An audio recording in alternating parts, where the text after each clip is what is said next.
नमस्कार, मैं हूं आलोक यात्री और आप देख रहे हैं अपना पसंदीदा प्रोग्राम इंडिया डेली का खास शो शैतान। शैतान की फितरत है साजिश रचना और हम करते हैं उसकी हर साजिश को बेनकाब।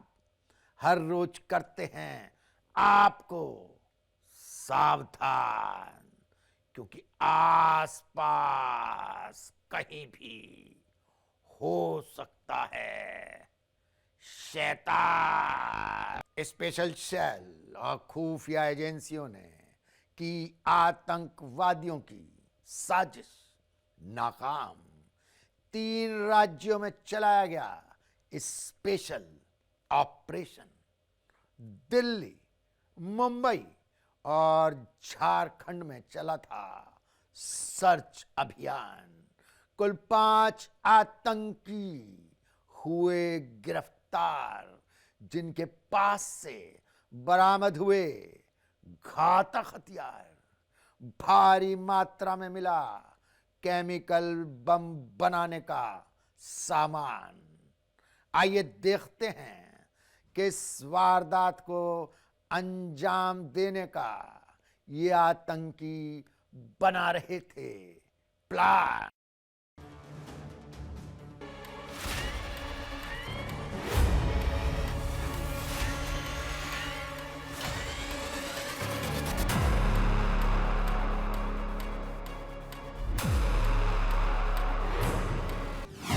दिल्ली को दहलाने की साजिश नाकाम।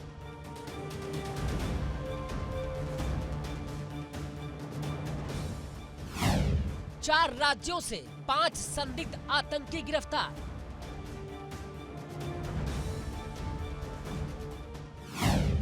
दिल्ली एमपी से रच रहे थे दहलाने की साजिश। पाकिस्तान के संपर्क में थे संदिग्ध आतंकी। दिल्ली पुलिस की स्पेशल सेल ने 3 राज्यों में एक साझा ऑपरेशन चलाकर आईसिस आतंकियों की बड़ी साजिश को नाकाम किया है। इस मामले में दिल्ली से भी 2 संदिग्ध आतंकियों पर शिकंजा कसा गया है। आरोप है कि इन आतंकियों ने सिलसिलेवार बम धमाकों से दिल्ली को दहलाने की साजिश बनाई थी, मगर पुलिस ने इसे नाकाम कर दिया। आतंकी की गिरफ्तारी दिल्ली, मुंबई और झारखंड 3 राज्यों में छापेमारी के दौरान हुई। पुलिस के मुताबिक बुधवार को शुरू हुए इस ऑपरेशन में पहले 3 आतंकियों को हिरासत में लिया गया। इनमें से 2 आफताब और सुफियान मुंबई के रहने वाले हैं और इन्हें दिल्ली से गिरफ्तार किया गया है। जांच एजेंसियों के मुताबिक आईसिस का ये मॉड्यूल हमले की साजिश रच रहा था। एक joint operation central intelligence agency के साथ, जिसमें कि कई राज्यों की स्टेट पुलिस और एटीएस थी, महाराष्ट्र, झारखंड, मध्य प्रदेश, देन आपका तेलंगाना, कर्नाटका। इन स्टेट पुलिस और एटीएस के साथ, सेंट्रल एजेंसीज के साथ एक जॉइंट ऑपरेशन लास्ट 2 दिनों में कंडक्ट किया है स्पेशल सेल की टीम ने, जिसको लीड खुद डीसीपी अमित कौशिक और एसीपी हृदय भूषण कर रहे थे, और इंस्पेक्टर विनय पाल, इंस्पेक्टर मनोज इसके बिल्कुल फोरफ्रंट में थे, और इंस्पेक्टर आलोक मारिया। इस टीम ने 5 लोगों को अरेस्ट किया है, और ये एक पाक handler based pan India terror module था। मैं रिपीट कर रहा हूँ, पाक handler backed pan India terror module था।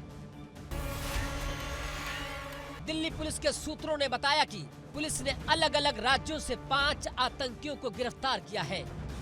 2 दिल्ली से, 1 मध्य प्रदेश से, 1 हैदराबाद से और 1 रांची से।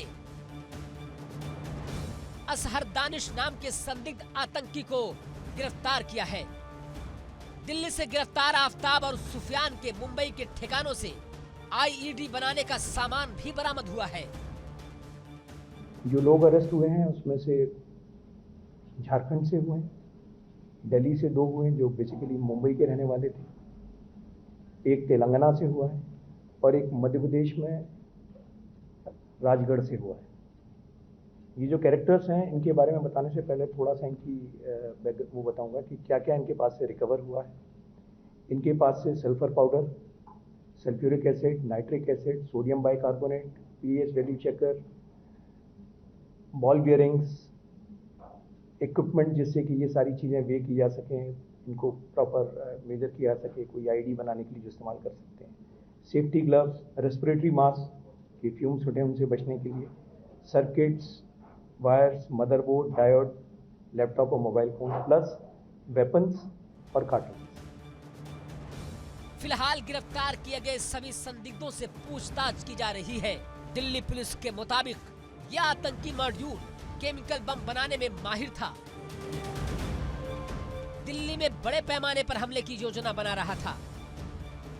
इनका जो टास्क था, जो पाक हैंडलर था जो इनको टास्किंग कर रहा था, वो टास्किंग थी बेसिकली एक खिलाफत वाला मॉडल अपनाना था। इनको एक जगह एक्वायर करनी थी और कई सारे लोगों की टीम तैयार करनी थी, जिसको ये कह रहे थे कई सारे लोगों का लश्कर तैयार करना है। और जो टीम का लीडर था उसकी आईडी थी गजवा लीडर। टीम का जो लीडर था उसकी आईडी थी गजवा लीडर और अपना कोड नेम रखता था CEO, सो दैट ऑपरेशन में इंप्रेशन ये देते थे कि जैसे कोई प्रोफेशनल कंपनी का काम चल रहा हो, तो CEO कंपनी का कोड रखता था, बट एक्चुअल आईडी जहाँ से ये रिक्रूट करके सब जो कोर लोग थे उनको पता था कि ही इज गजवा लीडर। इस सफल ऑपरेशन ने एक बड़े खतरे को टाल दिया है। पुलिस ने बताया कि इस नेटवर्क के तार कई राज्यों से जुड़े हो सकते हैं और जांच में और भी अहम खुलासे होने की संभावना है। कुछ रेडिकलाइज्ड एलिमेंट का रहने की सूचना था, उसी आधार पर सर्च किया गया था, कुछ लोग को डिटेन किया था। पूछताछ के दौरान ये एक जो लड़का है जो अशरफ दानिश, ये रहने वाला है बुंडू बोकारो, इनको रांची से लोअर बाजार थाना क्षेत्र से डिटेन किया गया है। इनको दिल्ली पुलिस ने अरेस्ट किया है, अपना ये केस दर्ज किए हैं, उसमें अरेस्ट किए हैं। उनके पास से कुछ सामान वगैरह, केमिकल वगैरह बरामद हुआ है और इनसे पूछताछ अभी किया जा रही है। दिल्ली पुलिस, झारखंड ATS और रांची पुलिस की संयुक्त कार्रवाई में ये गिरफ्तारी हुई है। रांची के लोअर बाजार इलाके में तबारक लॉज से दानिश को पकड़ा गया। बता दें कि रांची पहले भी आतंकियों के नेटवर्क का अड्डा बन चुका था। शहर से पहले भी संदिग्ध आतंकियों की गिरफ्तारी हुई है। आने वाले दिनों में इस मामले में कई बड़े खुलासे होने की संभावना है। Bureau report, India daily.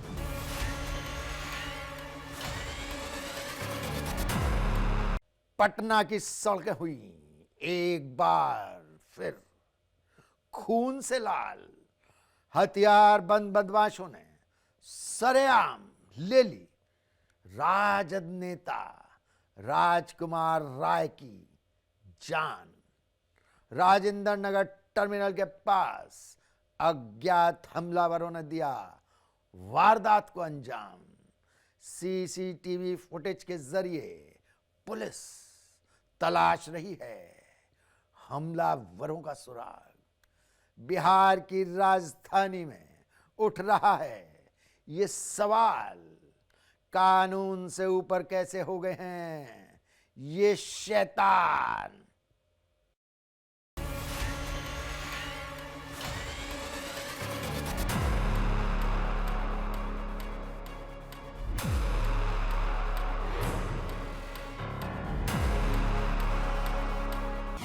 Patna में शातिर बदमाशों का तांडव। बिहार में crime out of control. Bike से आए, गोली चलाई और भाग निकले। बिहार में बेखौफ बदमाश, प्रशासन पर सवाल।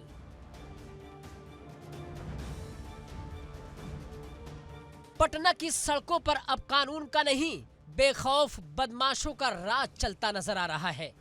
बेखौफ बदमाश गोलियां चलाते हैं, हत्याएं होती हैं, जैसे जान की कोई कीमत ही नहीं।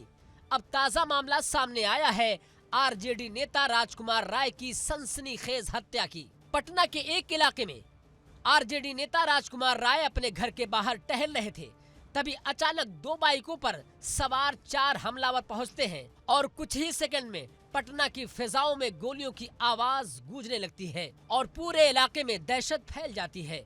लेकिन नकाबपोश बदमाश आराम से रफू चक्कर हो जाया करते हैं। अपराधी बेहद बेधड़क अंदाज में पीछा करते हैं। नेता को 6 गोलियां मारते हैं। अपराधी 2 लोग दिखाई देते हैं, हाथों में हथियार है। पीछा करने के बाद अचानक फायरिंग शुरू हो जाती है। विस्फोट जैसा साउंड, लोग इधर उधर भागते दिखाई देते हैं। राजकुमार राय गिरते हैं। फौरन किसी ने पास जाकर जांच की, क्या वो जिंदा है? फिर अपराधी ताबड़तोड़ गोलियां मारने के बाद मौके से भाग जाते हैं। ना डर, ना कानून का खौफ, ना ही कोई रुकावट। आरोप है कि अपराधियों ने पीछा करते हुए कुल 6 गोलियां चलाई।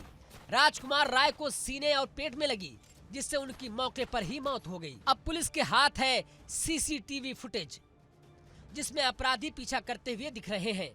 गोली चलाते हुए कुछ झलक मिलती है। जब तक गिरफ्तारी नहीं होगा हम शांत नहीं रहेंगे। कहीं बेगुनाह हो कि हमको भाई के मार दिया, बेगुनाह था। घटना तो कैसे बहुत जी जब वो आए थे तो आते के साथ क्या कुछ प्लानिंग था या न, किसी से उनका हाँ कुछ कोई प्लानिंग बनेले था, तभी ना वहाँ से वहाँ 8 गोली मारा। प्लानिंग बना ही कि ना मारा होगा, तब ना वो तो जान बचाते बचाते होटल में घुसा। फिलहाल पुलिस स्पेशल टीम ने मामले की तुरंत उच्च स्तरीय जांच शुरू कर दी है। शव पोस्टमार्टम के लिए भेज दिया गया है। घटना स्थल से सभी 6 गोलियों के खोखे बरामद किए गए हैं, जो जांच में अहम सबूत होंगे। हत्या ये सवाल उठाती है कि बिहार में कानून व्यवस्था कितनी मजबूती से काम कर रही है। तस्वीर ने निजी सुरक्षा और सार्वजनिक सुरक्षा के अंतर को फिर से उजागर कर दिया है। वही एसपी ने बताया कि पुलिस ने घटना स्थल से 6 खाली कारतूस बरामद किए हैं और घटना में 2 से ज्यादा लोगों के शामिल होने का संदेह भी है।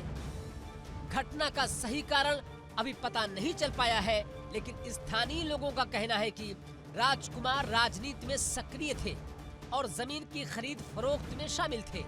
पुलिस सभी पहलुओं से मामले की जांच कर रही है। इनको इलाज के लिए ले जाया गया और इलाज के क्रम में इनकी मृत्यु हो गई है। इनके साथ इनका एक ड्राइवर भी था, उससे भी अभी हम पूछताछ करेंगे। हमारी पुलिस की टीम यहाँ पे आ चुकी है, एसपी साहब आ चुके। कैसे अपराधी अब निडर नहीं, बेखौफ हो चुके हैं? सवाल साफ है, सीसीटीवी की आंखें सब कुछ देख रही हैं, लेकिन क्या कानून भी देख रहा है? सवाल है कि क्या पूरा सीसीटीवी फुटेज सार्वजनिक किया जाएगा या कुछ हिस्से गायब हैं? आरोपियों की पहचान कब तक होगी? हत्या के पीछे वास्तविक कारण क्या है? व्यक्तिगत दुश्मनी, राजनीतिक रंजिश या कोई और बात? प्रशासन क्या कदम उठाएगा ऐसी घटनाएं दोबारा न हो?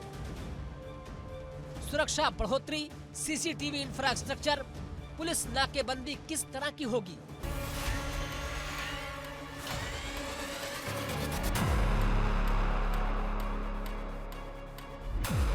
बहरहाल इस वारदात ने फिर से साबित कर दिया कि बिहार में अपराधी आजाद हैं और आम जनता कैद में है।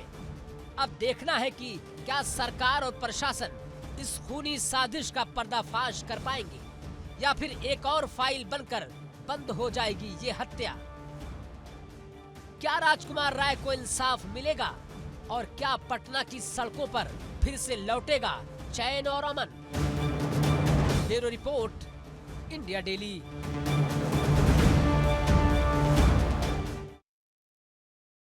उत्तर प्रदेश के फतेहपुर में सामने आई है लव जिहाद की एक सनसनीखेज वारदात, जहां शोएब नाम के मुस्लिम लड़के ने एक हिंदू लड़की को धर्मांतरण कर निकाह न करने पर बनाया दरिंदगी का शिकार।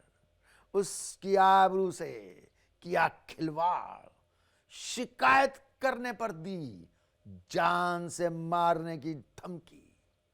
पुलिस ने आरोपी के मां बाप सहित तीनों के खिलाफ दर्ज की एफआईआर। आइए देखते हैं एक हैवान ने कैसे दिया इस खतरनाक वारदात को अंजाम।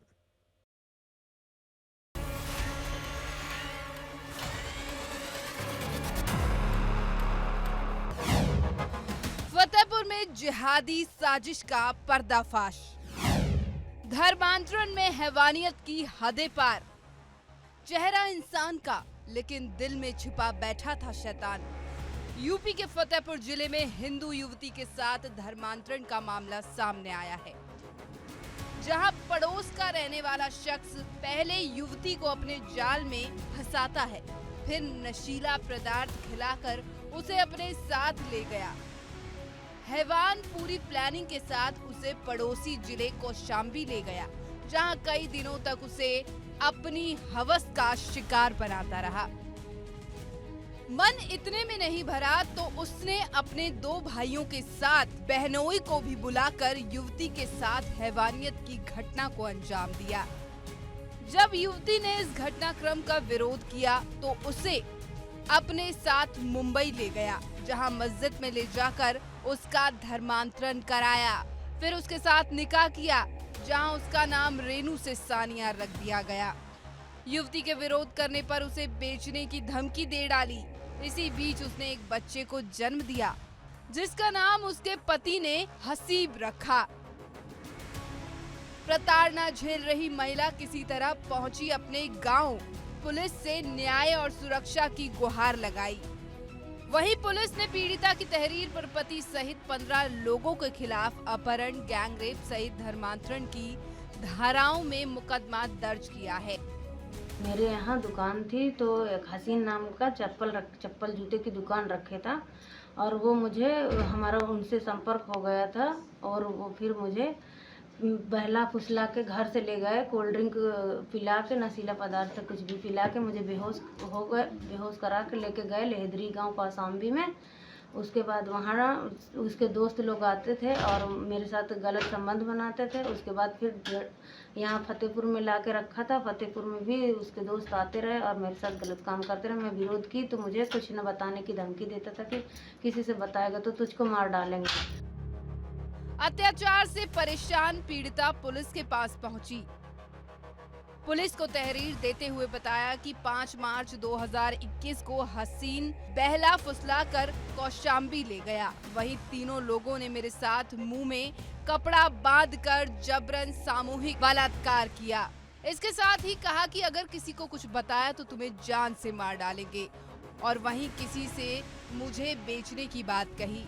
फिर उसके बाद फतेहपुर में इब्राहिम के घर में रखा था और वहां मुझे कमरे में हाथ पैर बांध कर रखते थे और मेरे साथ हसीन आए दिन गलत काम करता था और धमकाता था कि अगर ये बात किसी को बताई तो तुम्हारे परिवार को नष्ट कर देंगे। फतेहपुर में लगभग 1 साल 6 महीने रखने के बाद मुझे मुंबई में अंधेरी में नूरुद्दीन के मकान में रखा गया और वहां से होटल में ले जाकर अपने भाई नजीम को होटल के कमरे में छोड़ दिया। ये लोग मेरे साथ जबरन शारीरिक संबंध बनाते थे और ये भी कहते थे कि किसी से बताओगी तो तुम्हें किसी और को बेच दिया जाएगा या फिर मार दिया जाएगा। पीड़िता प्रताड़ना से काफी परेशान थी और इसके साथ वो उसे मानसिक रूप से प्रताड़ित करते थे। हैवान ने पहले मासूम को अगवा किया, फिर गैंगरेप किया और फिर धर्मांतरण की जिहादी साजिश। आरोपी आए दिन जान माल और परिवार को खत्म करने की धमकी देता था। धर्मांतरण कराकर रेनू से सानिया नाम रख दिया। आरोपी के खिलाफ अब पुलिस मामले की तफ्तीश में जुट गई है।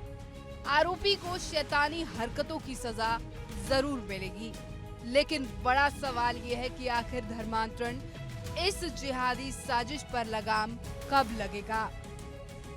Bureau report, India daily. हमारे शो में आज बस इतना ही। अगली मुलाकात तक आप रहिए सावधान, क्योंकि आसपास कहीं भी हो सकता है शैतान।